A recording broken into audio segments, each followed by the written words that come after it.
এরপর শুনেন, হাত্তা ইউরাবি বিয়াজ ইফতাইহি, আল্লাহ রাসূল সাল্লাল্লাহু আলাইহি ওয়াসাল্লাম এতটা হাত তুললেন, রাসূলের পাকের মুবারক বগলের চমক এবং নূর, সফেদ কালারের নূরিময় মুবারক বগল মুবারককে আমি পরিদর্শন করলাম। তো আল্লাহ রাসূলের মুবারক দেহ, আল্লাহ রাসূলের মুবারক হাতকে উঠানোকে দেখলেন সাহাবী, বলে দিলেন আমাদেরকে, যাতে আমরাও গোলামে নবী আশিকে নবীরা বুঝতে পারি।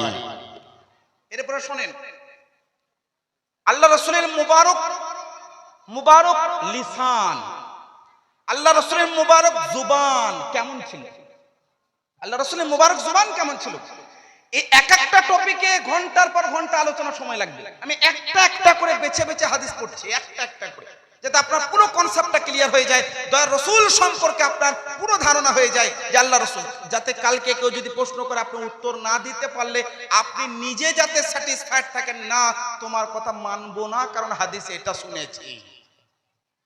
এরপর শুনেন, এই হাদিসটা ইমাম আবু আহমদ আল আতরিফ উনি ওনার কিতাবের মধ্যে এনেছেন, আবু নুআইম দালাইলুন নবুওয়ার মধ্যে এনেছেন, ইমাম ইবনে আসাকির হাদিসটাকে এনেছেন, হযরতে বারিদা উনি বর্ণনা করেন হযরত উমর ইবনে খাত্তাব রাদিয়াল্লাহু আনহু, দ্বিতীয় খলিফা হযরত সাইয়্যিদুনা উমর ফারুক রাদিয়াল্লাহু আনহু এই হাদিসটাকে বর্ণনা করেছেন।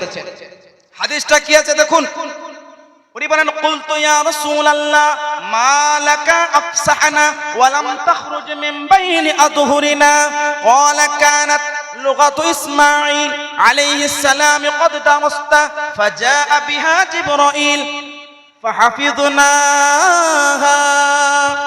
আল্লাহ রাসূলের দরবারে হযরত সাইয়্যিদুনা উমর ফারুক রাদিয়াল্লাহু তাআলা আনহু আরজ করছেন, ইয়া রাসূলুল্লাহ, ইয়া হাবিবাল্লাহ, আপনি, আপনার কি হয়েছে, আপনার মুবারক জুবান এত ফাসিহ, এত শুদ্ধ, এত বিশুদ্ধ, এত খুঁত মুক্ত, এত নির্ভুল, এত শুদ্ধ, এত মধুর কিভাবে? আল্লাহ রাসূল সাল্লাল্লাহু আলাইহি সাল্লাম বলেন, এইটা হচ্ছে ইব্রাহিম নবী আলাইহিস সালামের জুবান, আমাদের সমস্ত আম্বিয়া কেরামের জুবান। সুবহানাল্লাহ। নবী কোনের জুবানে যেটা বের হয় সুমধুর হয়, কারণ তাদের কণ্ঠ হচ্ছে সুমধুর, তাদের কথা হচ্ছে সুমধুর। এরপরে দয়ান নবীর মুবারক সিনা কেমন ছিল, এই মর্মে পবিত্র কোরআন শরীফের মধ্যে সূরা ইনশিরাহ আয়াত নম্বর 1 পড়েননি? আলাম নাশরাহ লাকা সাদরাক, কোরআনের প্রথম আয়াত, সূরা আলাম নাশরাহর প্রথম আয়াত।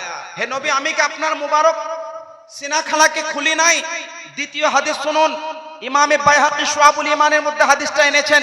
এই কোরআনী আয়াতকে আনার পরে আল্লাহ রাসূল সাল্লাল্লাহু আলাইহি সাল্লামের সম্পর্কে, ওনার শাক্কে সাদর সম্পর্কে আমি আলোচনা যেহেতু করেছি তাই আগে বাড়বো না। এরপরে যাব দয়ার রাসূল সাল্লাল্লাহু তাআলা আলাইহি ওয়াসাল্লামের মুবারক কান, মানে শ্রবণ শক্তি আল্লাহ রাসূলের কেমন ছিল, তার একটি ঝলক আমি আপনাদের সামনে পড়ছি। ঝলকটি কি? ইমাম তিরমিজি, ইমাম ইবনে মাজাহ, ইমাম আবু নুআইম সকলে হাদিসটাকে এনেছেন। সুনানে তিরমিজি শরীফ, দালাইলুন নবুওয়ার মধ্যে, সুনান ইবনে মাজাহর মধ্যে হাদিসটা আছে।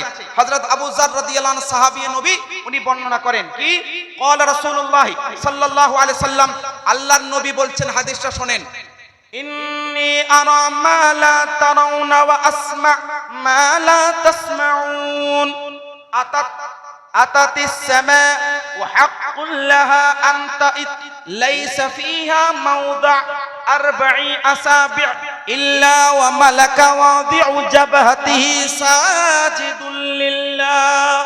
এটা হাদিস, একটু অংশ বলছি। আল্লাহ রাসূল সাল্লাল্লাহু আলাইহি সাল্লাম বলছেন, ইন্নী আলা মা লা তারাউনা, আমি যেটা দেখি তোমরা সেটা দেখতে পারবে না। ওয়া আসমাউ মা লা তাসমাউন, আমি নবী যেটা শুনি সেটা তোমরা শুনতে পাবে না। তো আল্লাহর রাসূল আমাদের মতো সাধারণ নন, ওনার শ্রবণ শক্তি, ওনার দৃষ্টি শক্তি ভিন্ন।